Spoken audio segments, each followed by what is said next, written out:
The second area of the employee screen, which we didn't cover in that first one, just trying to keep these videos as short as possible, is when you're in the employee screen, obviously you've got all their details here. So this is the details option. You can also see the employees roster, so you can see their calendar, which basically takes the patterns associated with the roster here, and it shows what that roster pattern or work pattern or shift pattern, whatever you want to call it, looks like going forward, and you can scroll forward through the employee's master file. Now, if you wanted to, for example, there is another roster calendar, which we will cover later in the training videos.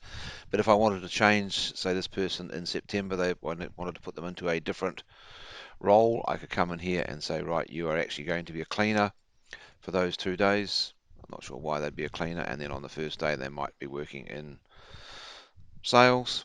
So by entering that and saving it, now bear in mind it's important that you save, because if you click off and you don't save, then you'll lose your data. But I can update that now so that then that sets the expectation within TimeHub that that person will have a changed role or changed roster or changed expectation of work patterns at that particular point. You can see it shows it in a different format, so it's bolder on the screen, and I can go as far into the future as I wish with doing this.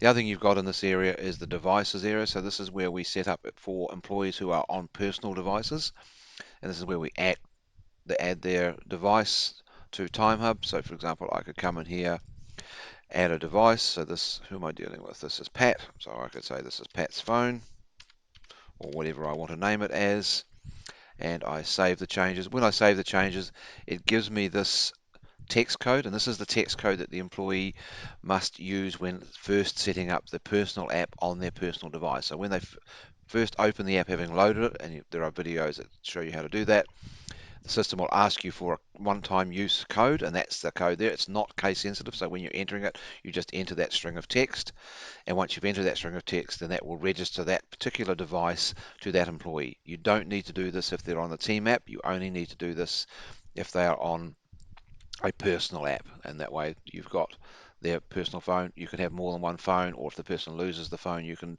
deauthorize it and set up a new device for them. And that's how you set up your employees.